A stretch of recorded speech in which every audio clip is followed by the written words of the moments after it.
अस्सलाम वालेकुम, कैसे हैं आप लोग। आज मैंने आपके लिए एक लॉन्ग केस तैयार किया है, तो वो हम डिस्कस कर लेते हैं। लेकिन मैं सॉरी भी कर लूँ कि बहुत दिन से मैं नहीं कर सकी, इतनी ज़्यादा मैं बिज़ी थी ना कि कोई मुझे टाइम ही नहीं मिल रहा था। तो लॉन्ग केस मैंने, किसी ने मुझे कहा भी था कि डायबिटीज़ मेलाइटिस पे कर लें, तो वो मैंने आज आपके लिए किया। ठीक है, जिस तरह से हम शुरू करते हैं सारे हिस्ट्री के जो है सीक्वेंस, उसी तरह से आप देख लें कि क्या आपको करना है। बायोडाटा, आप जैसे मैं हमेशा बताती हूँ कि भाई आप रोज़ाना जब हिस्ट्री लिया करें ना, तो सारी चीज़ें आप ख़ुद लिखा करें, पूछ के ना सही से हिस्ट्री लें आप। Name, age, gender, marital status, occupation, education, residence and socio economics. Presenting complaints, अब अगर डायबिटीज़ का पेशेंट है, हो सकता है कि वो एसिम्प्टोमेटिक हो, किसी और तकलीफ़ से आपके पास आया हो, उसको पता ही नहीं हो कि उसको डायबिटीज़ है, और पैर में उसके अल्सर हो या कुछ और हो, ठीक है, या फिर उसको टिपिकल सिम्टम्स हो रहे हों।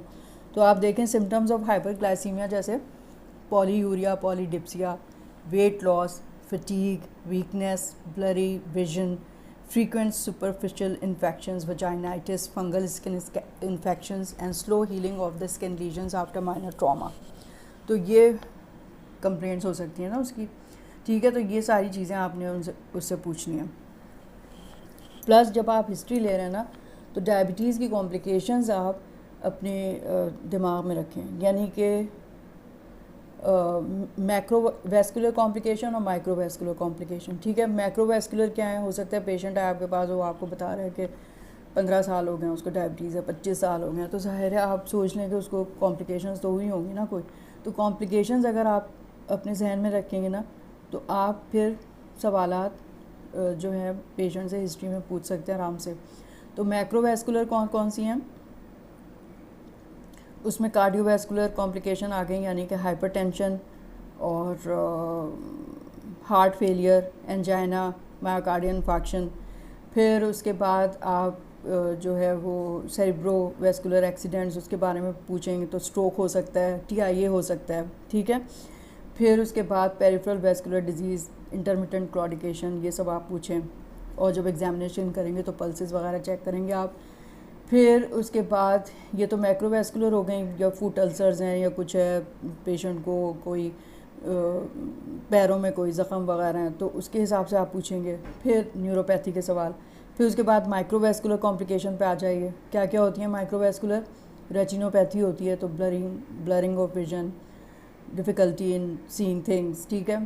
फिर दूसरा जो है आप पूछेंगे न्यूरोपैथी में आपने क्या क्या सवाल पूछने हैं, या शायद वो ख़ुद बताए पेशेंट आपको कि वो जब चल रहा होता है तो चप्पलें उसके पैर से निकल जाती हैं, उसको पता ही नहीं चलता, चप्पल पीछे रह गई, वो आगे जा रहा है, ठीक है। तो यानी कि बिल्कुल लॉस ऑफ जो प्रोटेक्टिव सेंसेशन है वो लॉस हो चुकी हैं, न्यूरोपैथी डेवलप हो चुकी है। या फिर आप हिस्ट्री लेंगे न्यूरोपैथी के लिए, पैरों में जलन तो नहीं होती, नमनेस तो नहीं होती, किसी किस्म का पैरास्थीसिया तो नहीं होता, ठीक है, ये सब पूछेंगे। फिर आप आ जाएँ, न्यूरोपैथी हो गया, नेफ्रोपैथी तो आप पेशेंट आपको क्या बताएगा, आपने टेस्ट करवाने हैं, ठीक है, सारे उसके। तो ये इसमें बहुत सारी चीज़ें आपको हिस्ट्री के क्वेश्चन पूछने के लिए मिल जाएंगी। अब ना मतलब ये कि उसको ये सब polyuria, polydipsia, weight loss, fatigue क्यों हो रही होती है, मेटाबॉलिक डिरेंजमेंट्स हो रहे होते हैं, रिलेट मोस्टली टू हाइपरग्लाइसीमिया। उसकी वजह से जो ग्लूकोज यूरिन में एक्सक्रीट हो रहा है, उसके साथ वाटर भी हो रहा होता है, ऑस्मोटिक डायूरेसिस हो रहा होता है, and to the catabolic state of the patient, urinary loss of glucose and calories, muscle breakdown due to protein degradation and decrease protein synthesis, ठीक है। Blurry vision results from changes in the water content of the lens and resolves as the hyperglycaemia is controlled, ठीक है। Complete medical history आपने लेनी है, specially wait, BMI, ये आपको पता देखना चाहिए उसका, ओबीस तो नहीं है। फैमिली हिस्ट्री डायबिटीज़ की बहुत इंपॉर्टेंट है, और उसकी कॉम्प्लिकेशन जैसा मैंने आपको बताया। स्लीप हिस्ट्री, रिस्क फैक्टर्स आप देखें, कार्डियोवैस्कुलर डिजीज़ यानी मैक्रोवैस्कुलर कॉम्प्लिकेशन जो हैं उसके लिए आप पूछेंगे ना, एक्सरसाइज करते हैं या नहीं, और स्मोकिंग तो नहीं करते, history of pancreatic disease and ethanol use, ठीक है। In a patient with established diabetes mellitus, the initial assessment should include a review of symptoms at the time of initial diabetes diagnosis. This is an essential part of the history that can make decline that can help define whether the correct type of diabetes has been diagnosed. ठीक है. अच्छा, अगर patient को पहले से diabetes है तो आप उसे पूछेंगे प्रायर उसकी क्या ट्रीटमेंट वो ले रहा था. ठीक है, कितने टाइप की थेरेपीज़ ट्राई किए हैं. पहले वो ओरल ग्लूको हाइपोग्लाइसेमिक एजेंट्स में था तो कितने अरसे रहा. इंसुलिन अगर आप ले रहा है तो कब कितने अरसे के बाद शुरू किया है, और कितनी उसको मतलब साइड इफ़ेक्ट्स हुए या इंटॉलरेंस हुई दवाई से. ठीक है, और HbA1c के लेवल्स अगर उसके पास हैं तो वो आप देख लें पिछले, और वो सेल्फ मॉनिटरिंग ग्लूकोज की कर रहे हैं या नहीं. फ्रीक्वेंसी ऑफ हाइपोग्लाइसीमिया यानी कि लेस देन 50 अगर मिलीग्राम पर डेसीलीटर हो जाता है तो वो पूछें. ठीक है, और सारी कॉम्प्लिकेशन जहन में रखें अपने. और फिर एक्सरसाइज की हिस्ट्री लें, न्यूट्रिशन स्लीप हिस्ट्री लें. डायबिटीज़ रिलेटेड कॉम्प्लिकेशन में affect several organ systems and individual patient may exhibit some, all or none of the symptoms related to complication of diabetes mellitus. ठीक है. अच्छा, फिर उसके बाद डायबिटीज़ के साथ कोमॉर्बिडिटीज़ क्या क्या हैं वो भी पूछिए. कार्डियोवैस्कुलर डिजीज़ है पहले से, हाइपरटेंशन है, डिसलिपिडीमिया है. प्रेगनेंसी प्लान्स भी ascertain in women of child bearing age. अगर डायबिटिक है तो ADA अमेरिकन डायबिटिक एसोसिएशन कहता है कि अगर चाइल्ड बियरिंग एज में है वुमेन तो उसको बहुत टाइट कंट्रोल चाहिए ग्लाइसेमिक इवन बिफोर कंसेप्शन. अगर प्लान भी हो रहा है तो फिर HbA1c लेस देन 6.5 होना चाहिए. ठीक है. अब पास्ट हिस्ट्री में हिस्ट्री ऑफ डायबिटीज़ आप ले लें, हाइपरटेंशन ले लें, ischaemic heart disease, asthma, past serious illnesses, history of any surgery. Personal history में आप सारा हैबिट्स पूछें, उसके एडिक्शन पूछें, cigarette smoking, number of cigarette per day and duration. हमेशा आपको मैं बताती हूँ as it is directly proportional to the decline in the forced expiratory volume in 1 second. History of alcohol consumption or any other drug addiction. फिर history of any allergies, वो सब ले लिया आपने. अब physical examination करें. physical examination आप जब patient से आप बातचीत कर रहे हैं उसी वक्त आप जाहिर है कि उसका एक ओवरऑल व्यू ले लेते हैं तो आपके जहन में एक हो जाता है. ठीक है, मे बी तो आप उसी वक्त नोट करना शुरू कर दें. मे बी अनरिमार्केबल हो सकता है. In addition to complete physical examination special attention should be given to diabetes relevant aspect such as weight and BMI. Retinal examination यानी फंडोस्कोपी आपको मस्ट करनी है. अगर आपके पास जो भी पेशेंट आया आपने फंडोस्कोपी तो करनी है ना उसकी. Orthostatic blood pressure. ठीक है, अगर ऑटोनॉमिक न्यूरोपैथी डिवेलप हो गई है तो आपको पॉजिटिव हाइपोटेंशन मिल सकता है. फुट एग्जामिनेशन बहुत ज़रूरी है. पेरिफेरल पल्सेस देखने आपको हमेशा. डोर्सालिस पीडीज आपने अगर आपको मिल रही है तो फिर ज़ाहिर है ऊपर की सारी पल्सेस हैं. अगर वो नहीं मिल रही है तो पॉप्लिटियल देखें, फीमोरल देखें. ठीक है. एंड इंसुलिन इंजेक्शन साइट्स अगर वो इंसुलिन पे है. Because periodontal disease is more frequent in diabetes mellitus the teeth and gum examination is a must. ठीक है. और मैं कहती हूँ यार पेशेंट आते हैं डायबिटीज़ को छोड़ें आप, कितनी ओरल हेल्थ ख़राब है हमारी पब्लिक. मतलब अच्छे लोग यार, एफ्लुएंट भी, क्या बताऊँ कितना अफसोस होता है. मतलब बूढ़े क्या 60-65 के हैं. ठीक है, ये कोई एज है, और दांत गायब आगे से टूट गए और वो तो फिर वो समझते हैं कि बूढ़े लोग हैं तो दांत बनवाने की मतलब अब क्या ज़रूरत है, अब तो चलाओ है इनका. अरे भैया आपको क्या पता 20 साल है उनकी अभी ज़िंदगी और 30 साल है, आप क्या कर रहे हैं. मतलब कि सिर्फ दांत अगर नहीं होंगे, सही खा नहीं पाएंगे तो कैसे न्यूट्रिशन सारा होगा.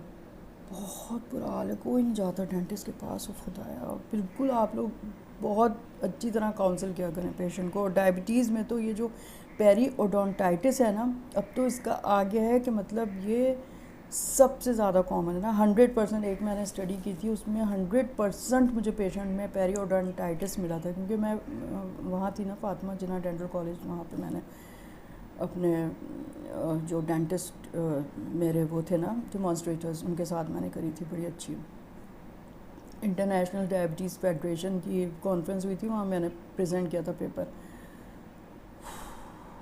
An annual foot examination should assess blood flow, pedal pulses her patient में जब भी आता है ना मैं ज़रूर देखती हूँ. आप मतलब सबसे पहले आप डोर्सालिस पेडिस देख लें.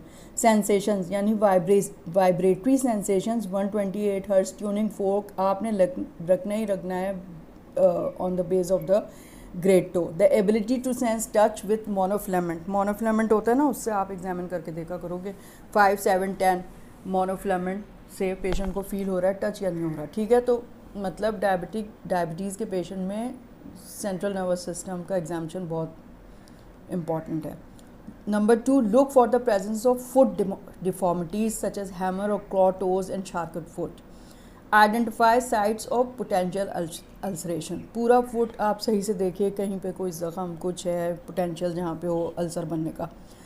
American Diabetes Association recommends annual screening for distal symmetric polyneuropathy beginning with the initial diagnosis of diabetes and annual screening for autonomic neuropathy 5 years after the diagnosis of type 1 and at the time of diagnosis of type 2. जो भी आपने diagnose किया, अगर recent आपके पास patient आया और आप उससे पहले उसको थी नहीं डायबिटीज़, यानी कि उसको पता ही नहीं था, आपने अगर करी है कि वो टाइप 2 है, तो आप उसी वक्त से उसको ऑटोनॉमिक न्यूरोपैथी के लिए देखें। लेकिन अगर टाइप 1 डायग्नोज होती है ना, तो उसके 5 साल के बाद हम उसको न्यूरोपैथी के लिए चेक करते हैं। This testing is aimed at detecting loss of protective sensations LOPs caused by diabetic neuropathy. Vital science में आ जाए, ब्लड प्रेशर आपने देखना है लिटा के भी, बिठा के भी, खड़ा करके भी, ऑर्थोस्टैटिक हाइपरटेंशन के लिए, यानी कि उसको postural hypertension diabetic autonomic neuropathy तो नहीं हो गई है। पल्स देखें, रेस्पिरेटरी रेट देखें, टेम्परेचर देखें, ठीक है। Examination of respiratory system, chest को आपने इंस्पेक्ट करना है सिमेट्री के लिए। सब मैं इसलिए लिख देती हूँ इसको कि आपको हर पेशेंट की हर चीज़ देखनी है।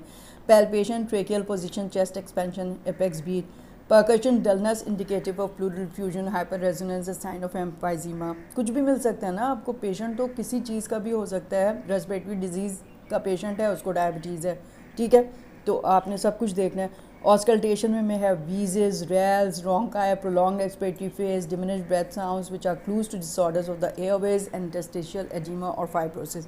या फिर हो सकता है कि डायबिटीज़ की कॉम्प्लिकेशन डेवलप हो गई हो, हार्ट फेलियर हो गया हो, तो आपको बेसल क्रैप्स मिल जाएंगे। कार्डियक एग्जामिनेशन करें, inspection should focus on science of elevated right heart pressure, यानी जुगलर वेनस डिस्टेंशन अगर कार्डियक फेलियर डेवलप हो रहा है, एडीमा, ठीक है। Palpation for apex beat, normal or displaced ventricular heave, any thrill or precordium, on precordium. Auscultate करें, accentuated pulmonic component of second heart sound, left ventricular dysfunction, S3, S4 gallops and valvular diseases, यानी कि murmur. Abdominal examination में आ जाए, inspection, examine when the patient in the supine position. It should be noted whether there is a paradoxical movement of the abdomen, inward motion during inspiration, a sign of diaphragmatic weakness. Inspect for any asymmetry. Palpation for tenderness or visceromegaly, percussion any fluid thrill or shifting dullness, auscultation for gut sounds and buoy of renal artery stenosis. अब examination of nervous system देखें, वो important है। It may be normal और patient may present with complication of diabetes, hypertension, stroke, haemorrhage और ischaemia. Assess for presence of diabetic neuropathy, किस तरह से करेंगे असेस? डायबिटिक न्यूरोपैथी के लिए आप उसकी प्रोप्रियोसेप्टिव सेंसेशन चेक करेंगे ना, तो उसमें वाइब्रेशन सेंस आप ट्यूनिंग फोक से ग्रेट टो पे रखिए स्ट्राइक करके, ठीक है, पेशेंट को फील हो रहा है या नहीं। या फिर मोनोफ्लेमेंट से पेशेंट की आप टच सेंसेशन चेक करेंगे। फंडोस्कोपी वेरी इंपॉर्टेंट, क्योंकि माइक्रो वेस्कुलर कॉम्प्लिकेशन में जो है रेटिनोपैथी सेकंड डिकेड से शुरू हो जाती है, तो वो आपने ज़रूर ही करनी है हर पेशेंट की। वैसे भी जब आपके पास लॉन्ग केस आएगा, कोई भी हो, मतलब उसको हाइपरटेंशन है नहीं है, वो है या नहीं है, करनी तो है ना आपने फंडोस्कोपी। अच्छा जी, अच्छा, अब अमेरिकन कॉलेज ऑफ कार्डियोलॉजी और अमेरिकन हार्ट एसोसिएशन किस तरह क्लासीफाई करी है ब्लड प्रेशर को। ब्लड प्रेशर जो आपने अभी चेक करना है ना, तो normal BP is less than 120 systolic and less than 80 diastolic. Elevated BP क्या है? 120 to 129 systolic and less than 80 is diastolic. Stage 1 hypertension 130 to 139 millimeter of mercury systolic and 80 to 89 diastolic. Stage 2 hypertension is more than 140 millimeter of mercury systolic and more than 90 millimeter of mercury diastolic. अब laboratory investigations आप क्या कराएंगे? देखिए, laboratory assessment should first determine whether patient meets the diagnostic criteria for diabetes mellitus, और फिर assess करेंगे glycaemic control कैसा है। तो in addition to the standard laboratory evolution the patient should be screen for diabetes associated conditions, for example albuminuria, dyslipidaemia, thyroid dysfunction. ठीक है, ये सारी चीज़ें आपने करानी है। तो पहले तो आप देख लें क्राइटेरिया पे पूरा उतर रहे हैं या नहीं। तो क्या है क्राइटेरिया? नॉर्मल ग्लूकोज टॉलरेंस अगर है, नॉर्मल यानी कि पेशेंट्स को डायबिटीज़ नहीं है, तो उसका HbA1c should be less than 6.5%। ठीक है। फास्टिंग प्लाज्मा ग्लूकोज 100 यानी कि 99 मतलब 100 या 100 से कम होना चाहिए। ठीक है। 2 आवर्स आफ्टर पोस्ट प्रांडियल जो है आपका कितना होना चाहिए? नॉर्मली 140 या उससे कम। ठीक है।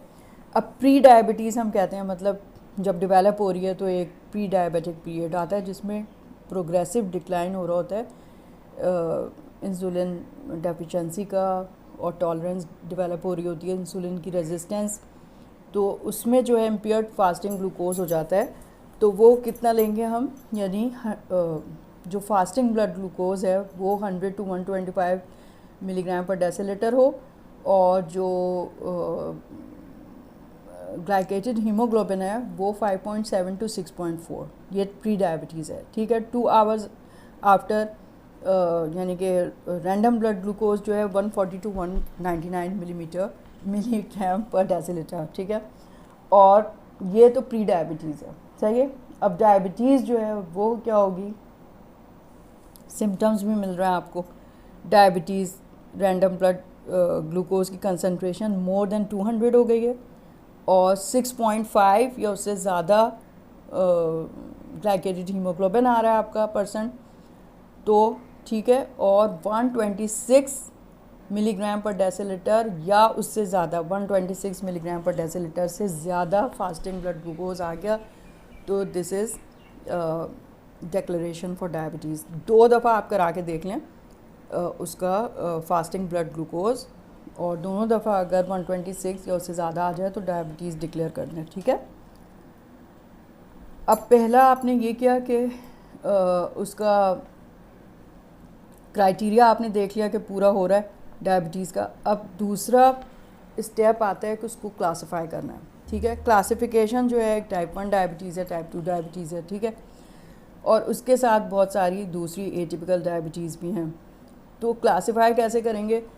लेबॉर्ट्री असेसमेंट कराएं। उसमें आप सी पेप्टाइड लेवल्स अगर आपको है, मतलब ये कि अगर 35 ईयर से कम है उम्र पेशेंट की और वो लीन है, ठीक है, और फैमिली हिस्ट्री भी है, ठीक है, तो आप टाइप 1 आपके दिमाग में आएगा ना कि उसको शायद टाइप 1 होगी, लेकिन ज़रूरी नहीं है कि टाइप 1 हो, क्योंकि बहुत सारी मोनोजेनिक डायबिटीज़ इस तरह की हैं जिसमें टाइप 1 टाइप 2 दोनों तरह के आपको फीचर्स मिल रहे होते हैं। ठीक है। तो सबसे पहले अगर आप टाइप 1 सस्पेक्ट कर रहे हैं तो सी पेप्टाइड लेवल करा के देख लें, लेकिन सिर्फ सी पेप्टाइड लेवल्स नहीं देखते, उसके साथ कॉन्कोमिटेंट आपने ब्लड ग्लूकोज लेवल करा के देखना है। अगर ब्लड ग्लूकोज लेवल ज़्यादा आ रहा है और सी पेप्टाइड लेवल लो आ रहे हैं तो ये इंडिकेट कर रहा है कि पेशेंट को इंसुलिन की ज़रूरत है। तो ये टाइप 1 हुई, और फिर वो ऑटो इम्यून होती है, आइलेट सेल की डिस्ट्रक्शन होती है, तो आप आइलेट सेल एंटीबॉडीज़ करा के देख लेंगे, वो पॉजिटिव आ जाएंगी तो आपकी डायग्नोसिस बन जाएगी टाइप 1। ठीक है। टाइप 2 में क्या होता है? टाइप 2 में इंसुलिन रेजिस्टेंस होती है, हेपेटिक प्रोडक्शन ग्लूकोज की ज़्यादा हो रही होती है, इंसुलिन सिक्रीशन की डेफिशिएंसी होती है, तो उसमें पेशेंट 80% जो है ना आपको ओबीज़ मिलते हैं। एज उनकी 35 से ज़्यादा होती है, यानी 40 तक होती है, मिडिल एजड, और फैमिली हिस्ट्री होती है। ठीक है। पॉलीजेनिक होती है ये डायबिटीज़, और मल्टीपल एनवायरमेंटल फैक्टर्स होते हैं जो इंटरप्ले करते हैं जिसकी वजह से डायबिटीज़ डेवलप हो जाती है, जैसे BMI ज़्यादा है, ओबेसिटी है, और फैमिली हिस्ट्री भी है, और बहुत सारी और डिसलिपिडीमिया है। ठीक है। तो वो आपने देख लिया करा के, तो उसमें आपकी ये डायग्नोसिस बन गई। लेकिन कुछ मोनोजेनिक डायबिटीज़ ऐसी होती हैं जैसे maturity onset diabetes of the young, उसमें क्या होता है कि चाइल्डहुड में या एडोलेसेंस में, समटाइम्स न्यूनेटल में भी डेवलप हो जाती है। उसमें जो है आपको ओबीज़ बच्चे या एडोलेसेंट मिल रहे होते हैं, और उसमें जो है ना वो होती टाइप 1 फीचर्स हैं उसके सारे। दूसरे है दूसरे और डायबिटीज़ है, यानी कि कीटोसिस प्रोन डायबिटीज़। उसमें क्या होता है कि चिल्ड्रन हैं, लेकिन ये कि उनको अगर आप करवाएंगे आइलेट सेल एंटीबॉडीज़ तो नेगेटिव आ जाएंगी, यानी कि ऑटो इम्यूनिटी के सारे वो एब्सेंट होंगे। और शुरू में आपने अगर इंसुलिन से ट्रीट भी किया तो थोड़े दिन के बाद वो इंसुलिन के बग़ैर भी आपको उसमें जो ग्लूकोज लोअरिंग एजेंट्स हैं ना उससे वो कंट्रोल हो जाएंगे। ठीक है, ये होती है latent auto immune diabetes of the adult. ठीक है, लाडा, और वो मोडी होती है। और बहुत सारी जो मोनोजेनिक डायबिटीज़ हैं उसमें सिंगल जीन डिफेक्ट होता है। ठीक है, और जो डायबिटीज़ टाइप 2 है वो पॉलीजेनिक है। ठीक है, बहुत सारी जीन्स उसमें है, फैमिली हिस्ट्री है, और इसमें भी फैमिली हिस्ट्री मोनो जेनेटिक है, ये मोनो जेनिक है ये। ठीक है, तो एक मतलब ये कि कोई इंसुलिन रिसेप्टर का या इंसुलिन सिक्रीशंस की जो जीन्स हैं ना वो अफेक्टेड होती हैं। सही है, तो जब आपने क्लासिफाई कर लिया कि कौन से टाइप की डायबिटीज़ है, लेकिन उसमें आपने ये भी देखना है कि शुरू में जो है ना डायग्नोसिस आपकी सही नहीं भी हो सकती है। जैसे मैंने आपको बताया कि maturity onset diabetes of the young भी हो सकती है, तो आपने उस वक्त इंसुलिन से ट्रीट किया था, पेशेंट कीटोएसिडोसिस में आया था, लेकिन ये कि बाद में वो ओरल हाइपोग्लाइसेमिक में चला गया, तो ये टाइप 2 हुई ना। फिर टाइप 2 यानी कि maturity onset diabetes of the young हुई है, पेशेंट यंग था लेकिन मोडी हुई है ये वाली। ठीक है, तो मतलब पहली दूसरी विज़िट में सही डायग्नोसिस नहीं भी हो सकती है। सही है, अब लेबॉर्ट्री इन्वेस्टिगेशन में पेशेंट को डायग्नोस कर लिया, टाइप भी आपने कर ली, तो आप क्या करवाएंगे? सीबीसी कराएं, सीरम इलेक्ट्रोलाइट्स कराएं, सीरम क्रिएटिनिन कराएं, estimated GFR, lipid profile, fasting blood glucose, TSH, urine analysis, urine albumin to creatinine ratio, और ईसीजी करें। अच्छा, टाइप 1 इस तरह से भी आप सस्पेक्ट कर सकते हैं कि पेशेंट को जो है कोई और ऑटो इम्यून डिजीज़ तो नहीं है, जैसे ऑटो इम्यून थायराइड डिजीज़ हो गई, या सीलिएक डिजीज़ हो गई, या कोई जो है उसको वाइटिलाइगो हो गया, एड्रिनल इंसफिशेंसी, पर्नीशियस एनीमिया, इस तरह की अगर कोई डिजीज़ है तो टाइप 1 जो है ना वो उसके ज़्यादा चांसेस होते हैं आईसीए यानी आइलेट सेल एंटीबॉडीज़ कराने की ज़रूरत होती है। ठीक है, टाइप 2 डायबिटीज़ में ज़्यादातर क्या होता है, इंसुलिन रेजिस्टेंस होती है। It is associated with abdominal obesity as opposed to hip and thigh obesity. ठीक है, जैसे सोमो रेसलर्स होते हैं ना, उनको सबक्यूटेनियस ओबेसिटी होती है, they are not prone to develop ischaemic heart disease. लेकिन ये जो सेंट्रल ओबेसिटी है ना, जो हमारे एशियन मैन में और वुमेन में होती है, तो इसमें, और हाइपर ट्राइग्लिसराइडीमिया, ये जो है ना इन दो चीज़ों की वजह से इंसुलिन रेजिस्टेंस होती है।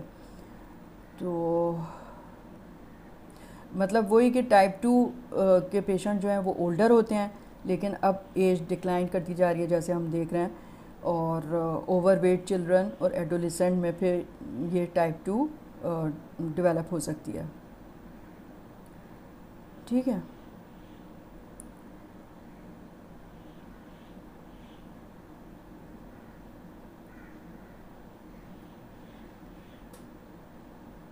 अच्छा, मोनोजेनिक डायबिटीज़ अगर with in 6 months of life develop हो रही है तो मोनोजेनिक होगी, ऑटोसोमल डोमिनेंट उसका इनहेरिटेंस होता है, उसको हम कहते हैं ना MODY, maturity onset diabetes of the young.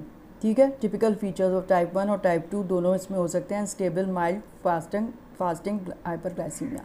Despite recent advances in the understanding of the pathogenesis of diabetes, it often remains difficult to categorize some patients unequivocally. अब diabetes mellitus है क्या? Diabetes mellitus refers to a group of common metabolic disorders that share the phenotype of hyperglycemia. Several distinct types of diabetes are caused by a complex interaction of genetics and environmental factors.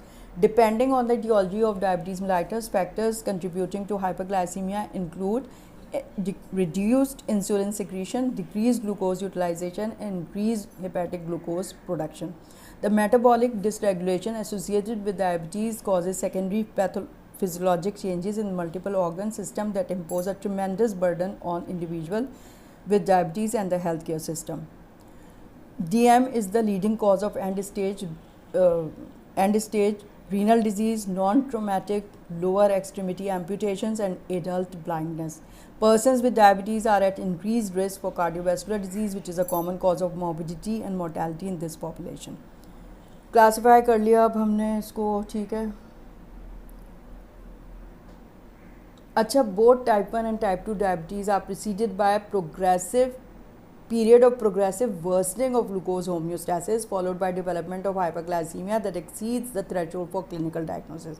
तो शुरू में जो है जैसे pre diabetes है type 2 diabetes में, तो अगर प्री डायबिटीज़ आ रही है तो आप प्रिवेंट कर सकते हैं उसको अगर पेशेंट को लाइफस्टाइल मॉडिफिकेशन और इवन SGLT2 एगोनिस्ट और दूसरी जो है ना मेटफॉर्मिन वगैरह दे के डिले कर सकते हैं फॉर डेवलपमेंट ऑफ डायबिटीज़.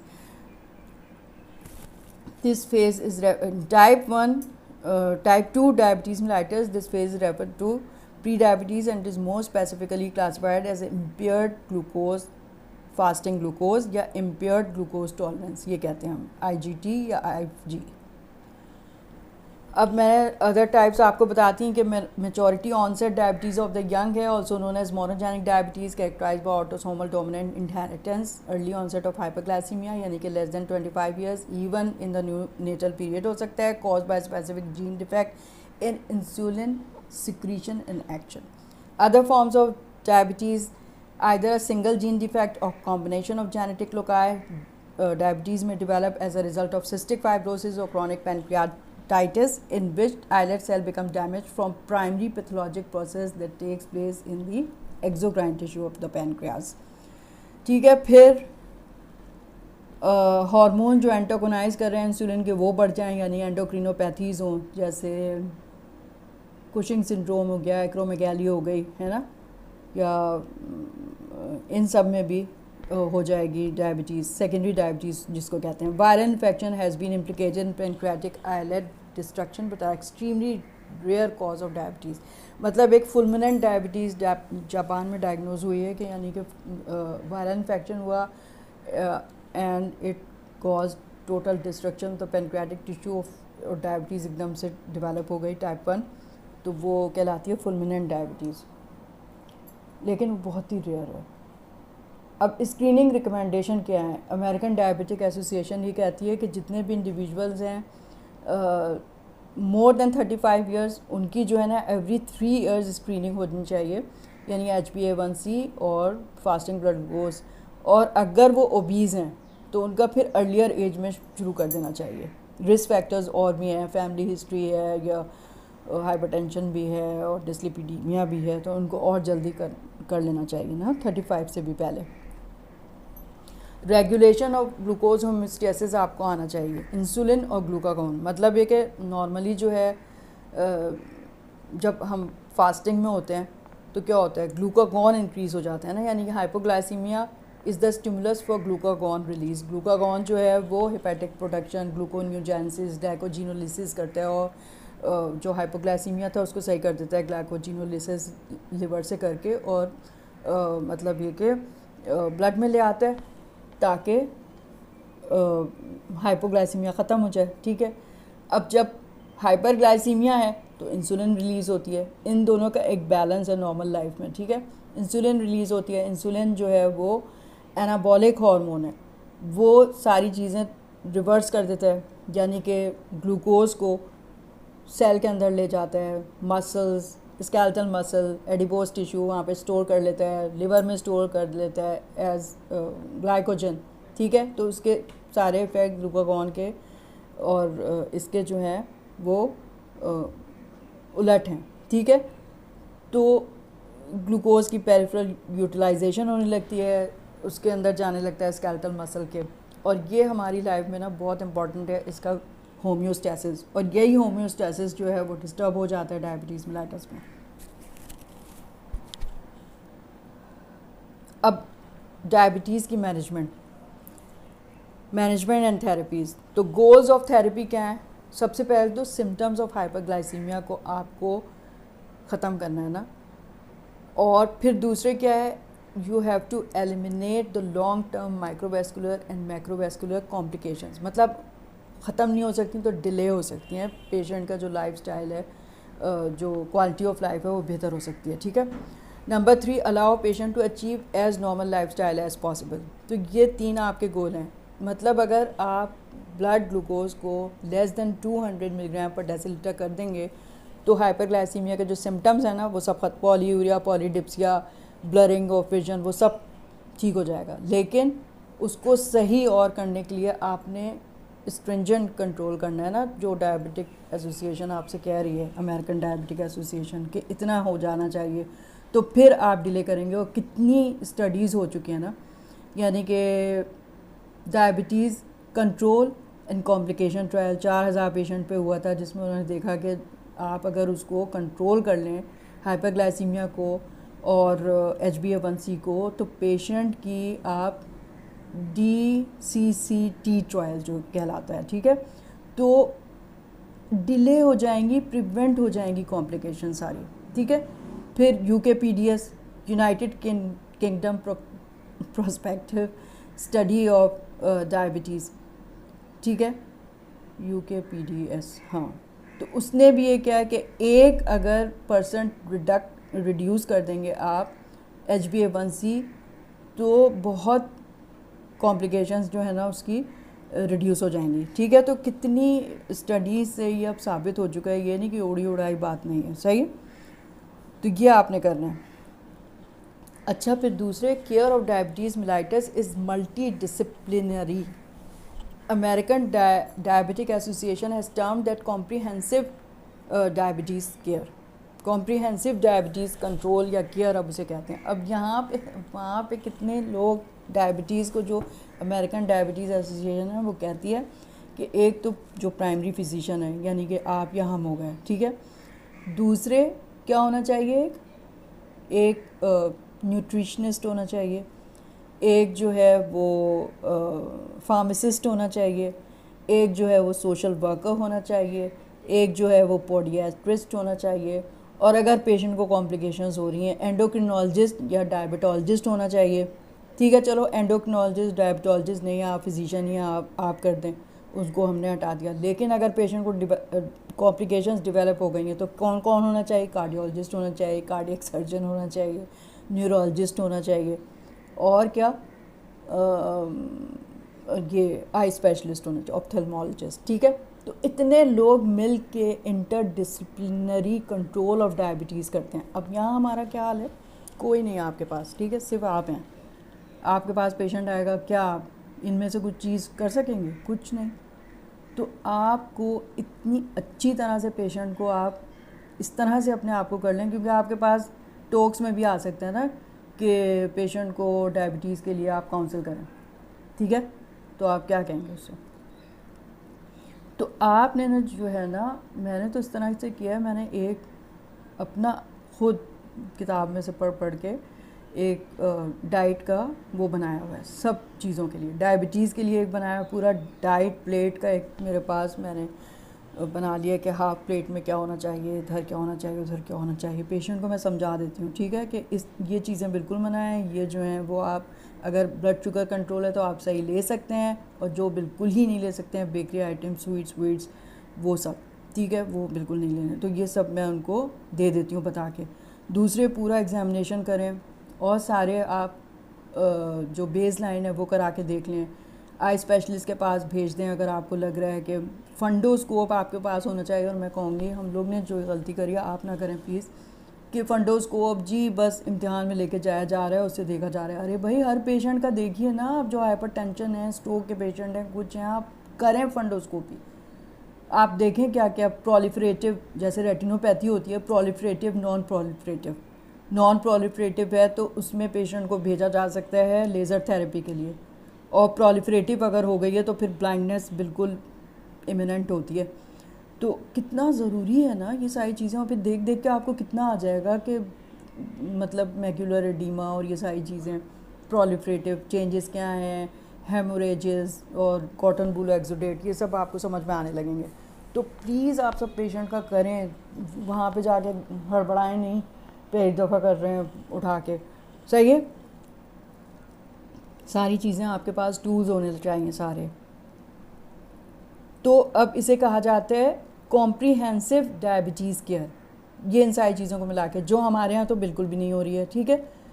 हम तो बस जो हैं वही आप कर रहे हैं। पेशेंट को जो है वो काउंसिल कर दिया। पेशेंट से मैं पूछती हूँ, 20 साल से पेशेंट को है डायबिटीज़, मैं उससे पूछती हूँ डायबिटीज़ से क्या संगीनी हो सकती है। कुछ नहीं पता। नहीं डॉक्टर साहब बहुत ख़तरनाक होता है, मर जाते हैं। मैंने कहा मर जाते हैं? मरना इतना आसान होता है तो सब ना मर जाते हैं? इतना मुश्किल है मरना भी भाई, पता नहीं क्या क्या होगा जब मरेंगे। तो भाई आप कुछ ख्याल कर लें अपना। तो उनसे पूछें, तो कुछ पता ही नहीं है उनको बताएं फिर भाई क्या क्या हो सकता है। आपकी छूने की ख़त्म हो जाएगी तो आपको कुछ कांटा लगा कुछ, तो आपको पता ही नहीं चलेगा और दर्द नहीं होगा आपको, तो आपका ज़ख़म ख़राब हो जाएगा और इतना ख़राब हो जाएगा अल्लाह ना करे कि उसको काटना पड़ जाए। कुछ पता ही नहीं है पेशेंट को। तो ये सब बताएं आप पहली दफ़ा में जो है, जब आपने डायग्नोज कर लिया, क्राइटेरिया में पेशेंट पूरा उतर रहा है, टाइप 2 डायबिटीज़ है, वॉटेवर, आपने उसकी सारी जो है ये एक्सप्लेन करने देना, ठीक है। अब आ जाएं, क्योंकि सब हमारे हाथ में है। कॉम्प्रिहेंसिव तो हम नहीं करवा रहे ना, क्या जब कोई कॉम्प्लिकेशन होगी वो तो उसको भेजेंगे आप नेफ्रोलॉजिस्ट के पास या कार्डियक सर्जन या कार्डियोलॉजिस्ट के पास, है ना। Guidelines for on going comprehensive medical care for individuals with diabetes. अब ये एक चार्ट है बड़ा अच्छा सा, आप देख लें। Individualised glycaemic goal and therapeutic plan with an emphasis on shared decision making.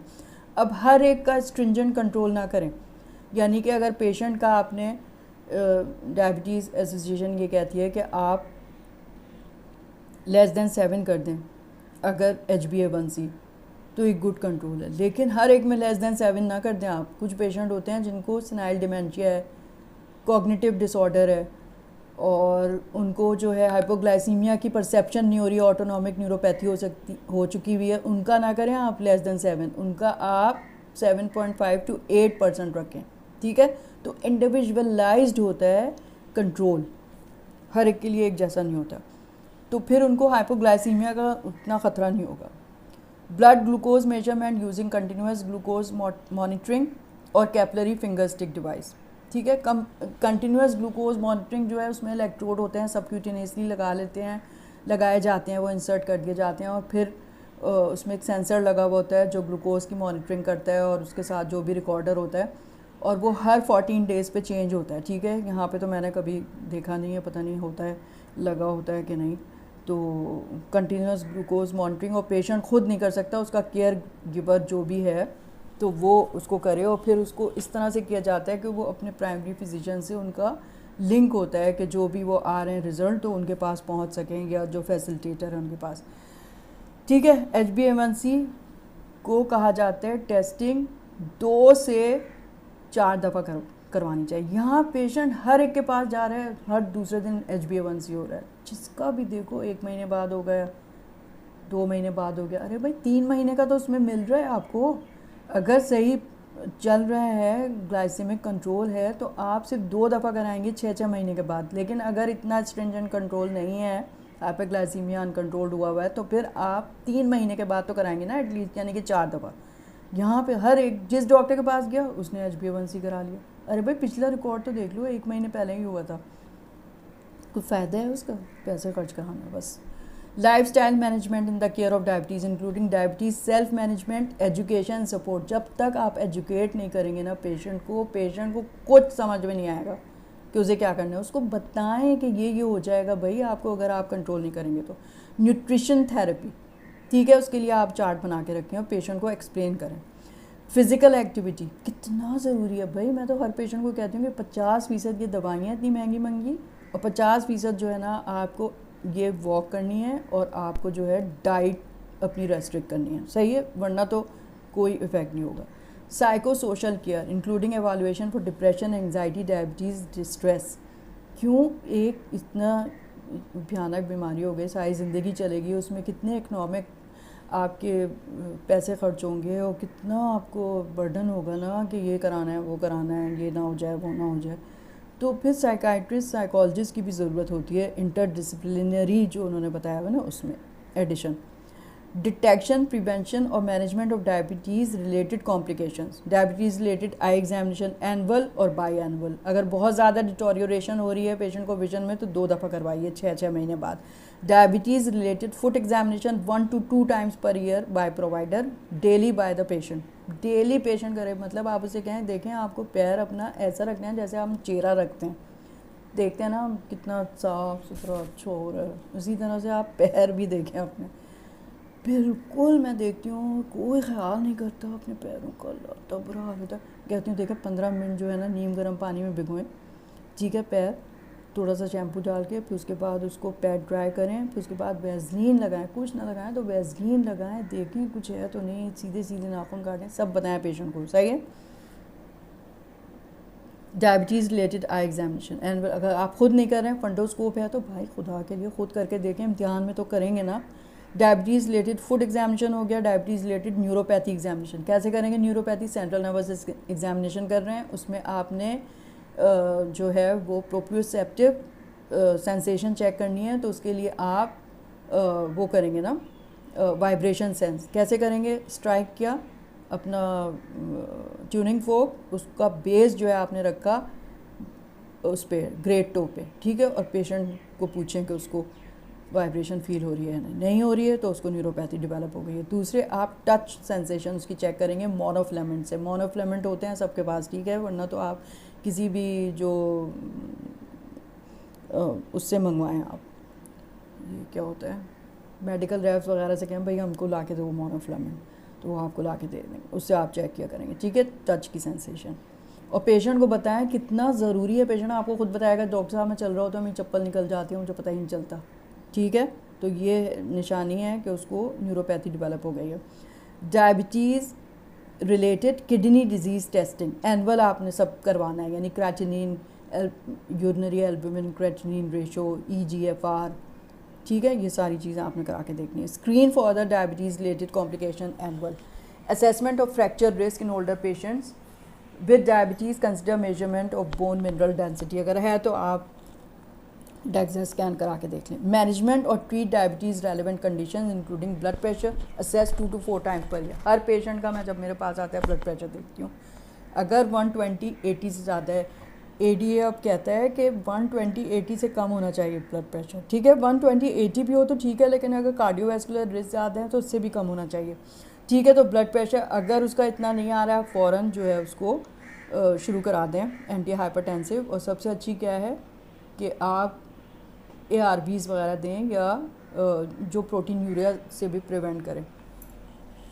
Lipid 1 to 2 times per year वो कराएं, मतलब एक दफ़ा आपने कराया और पेशेंट का आ गया ट्राइग्लिसराइड्स ज़्यादा हैं, कोलेस्ट्रॉल ज़्यादा है, ठीक है, तो उसको आपने शुरू की जो भी दवाई स्टेटिन वगैरह, फिर उसके बाद आपने उसको करा के देख लेना है। 20 मिलीग्राम अगर आपने दी थी तो आप 1 महीने के बाद दोबारा करा के देख लीजिए, अगर नॉर्मल हो गया तो आप 10 कर दीजिए, ठीक है।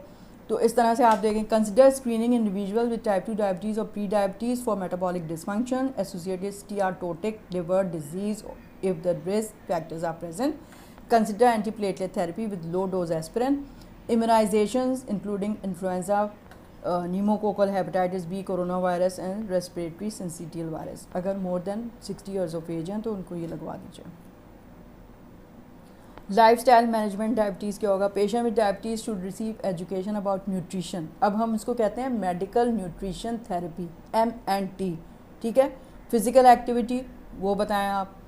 Psychosocial support, care of diabetes during illness, medicine use, glucose monitoring and strategies to prevent diabetes related complication. अब तो मतलब ये कि जितने भी अगर insulin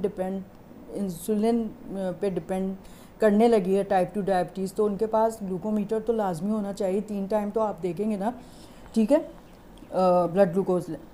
diabetes self management education and support, उसको कहते हैं DSME। DSME refers to the ways to improve the patient's knowledge, skills। अब सब पेशेंट की नॉलेज के ऊपर बेस कर रहा है, उसके लिए आपकी नॉलेज होनी चाहिए, तो आपकी सही नॉलेज होगी तभी तो आप पेशेंट को टीच करेंगे। Skills and abilities necessary for diabetes self-care and should also emphasize psychosocial issues and emotional well-being। तो मेडिकल न्यूट्रिशनल थेरेपी, अब इन्होंने जो न्यूट्रिशनल रिकमेंडेशन है वो सब बहुत अच्छी तरह से आनी चाहिए आपको, डायबिटीज़ या प्री डायबिटीज़ में भी आप उसको प्रिवेंट करने के लिए। जनरल डाइटरी गाइडलाइंस क्या हैं? वेजिटेबल हैं, फ्रूट्स हैं, whole grains, legumes, low fat dairy products and food higher in fibre and lower in glycaemic content. Optimal diet composition and eating patterns are not known. ठीक है, अब उसमें क्या है, मैंने तो इस तरह से किया है कि एक प्लेट बना ली डायबिटिक डाइट प्लेट, ठीक है, एक गोला बनाया सर्कल और उसको आधा किया, जो आधा ऊपर का है ना यानी कि हाफ, उसमें आपने सैलड्स लेना है, यानी हाफ प्लेट में सैलड्स होने चाहिए।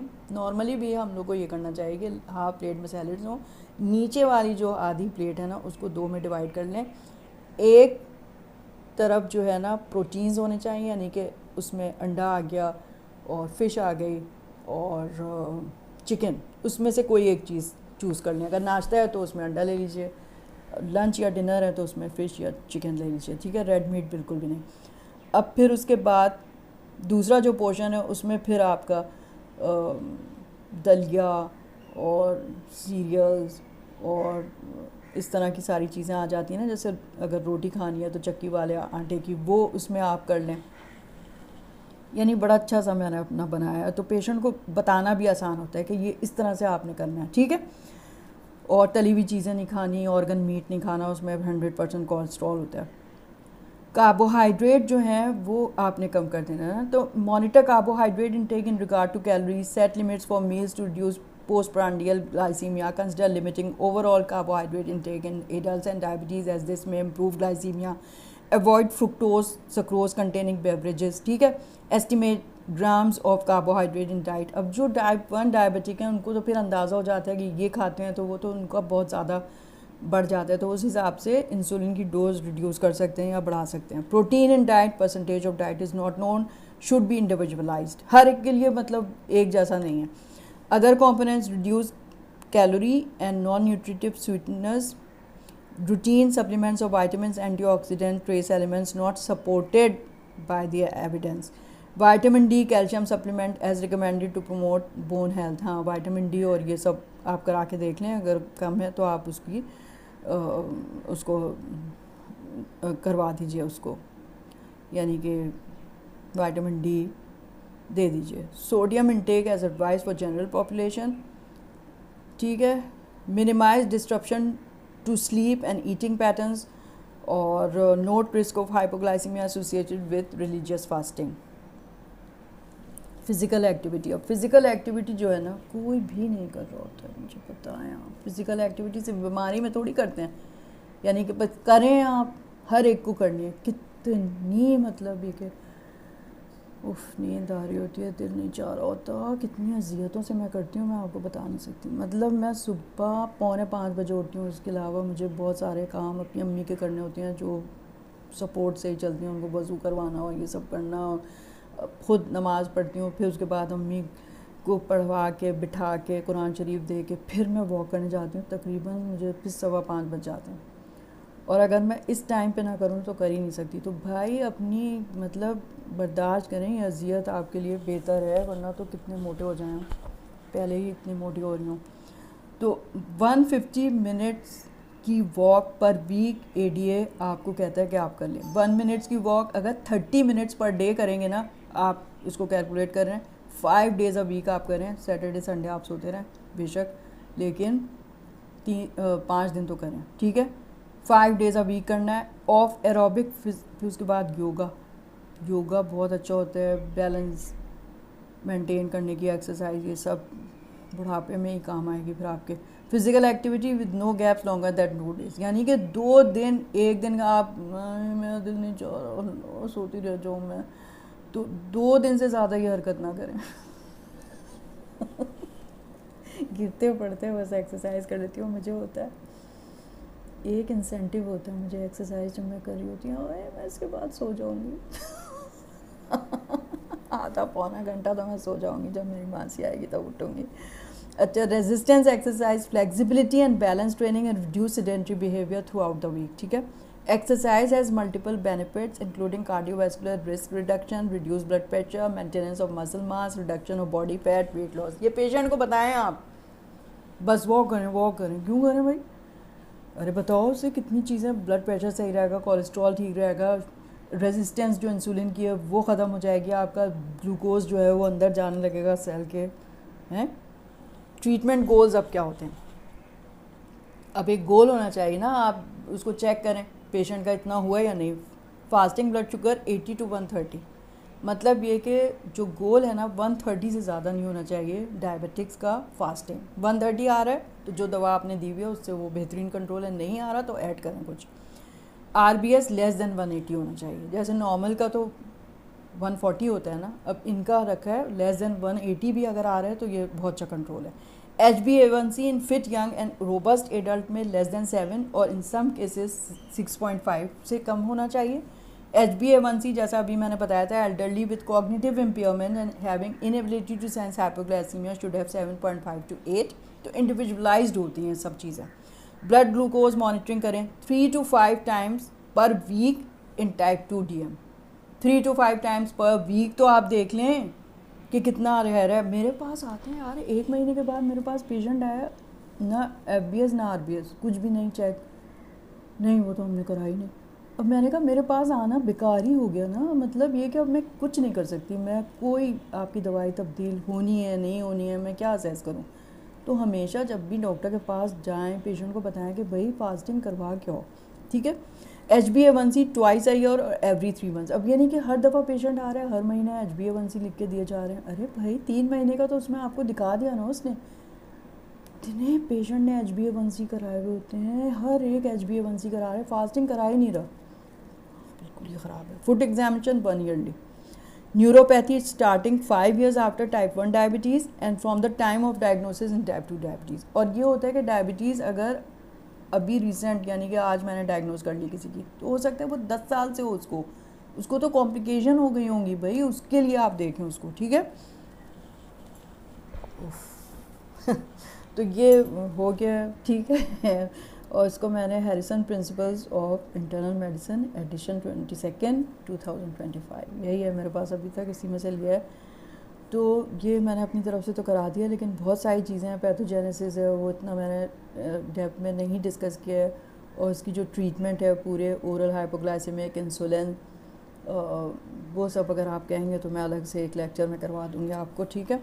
तो मतलब अपनी ज़िम्मेदारी महसूस करें कि पेशेंट को जो है आपने हर हाल में उसको एजुकेट करना है, ठीक है, वरना तो वो ना अपना ख्याल रखेगा ना जो है उसको कुछ पता चलेगा कि क्या होने वाला है, अगर मैं नहीं करूँगा तो क्या होगा, जब तक आप ये बताएंगे नहीं। और फिर इतना इतना हो जाना चाहिए आपका। और मैंने देखा है, अच्छा वो भूल गई, मेटाबॉलिक सिंड्रोम क्या होता है।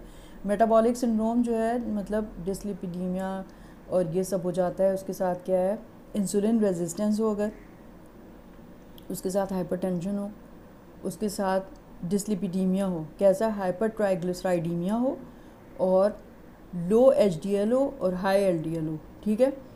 और ये सारी चीज़ें कंस्टिलेशन होती है और उसको हम कहते हैं मेटाबॉलिक सिंड्रोम।